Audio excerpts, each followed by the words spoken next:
Je voulais juste aussi, avant qu'on attaque la troisième partie, vous donner une astuce très pratique. Je veux bien qu'on voit le PC de là-haut, bah c'est très bien. On parlait de mise à jour de BIOS, et on parlait de savoir comment identifier et sa carte mère, et la version du BIOS qu'on a. Il y a une façon aussi très facile de le faire, c'est d'utiliser un petit logiciel gratuit et français au passage, qui s'appelle CPU-Z. Donc c'est l'icône que j'ai tout en haut. Et ce petit logiciel, Cédric va vous taper l'adresse, ça se télécharge gratuitement sur cpuid.com.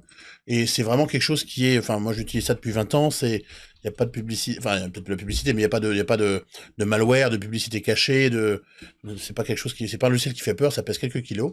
Et ce logiciel donne plein d'informations sur le matériel de sa machine, dont le nom du PC quand c'est une marque, le modèle de la carte mère quand il y a un modèle précis, et la version du BIOS. Et on va pouvoir vérifier ce que je viens de faire.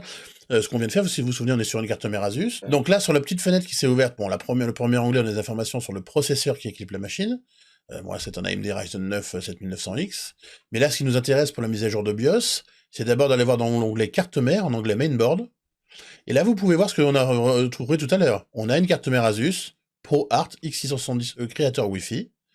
Et vous pouvez voir qu'on a bien le BIOS 805, donc on a bien réussi notre mise à jour, c'est plus le 512. Donc c'est comme ça que vous pouvez facilement identifier ce que vous avez comme carte mère, ou comme modèle de PC quand c'est un PC de marque, et comme version de BIOS. Ça c'est très pratique d'aller là pour ça. Et on reviendra tout à l'heure sur CPU-Z pour d'autres réglages, mais pour l'instant, on n'y est pas encore. Alors... Est-ce que tu leur montrerais comment est-ce qu'on télécharge le logiciel? Parce qu'il y a beaucoup de versions. Ah bah oui, oui, pourquoi pas. Alors là, Cédric vous a mis sur l'écran le site de CPU-Z qui s'appelle cpuid.com. Je l'ai aussi mis dans le chat, si vous avez Voilà. besoin.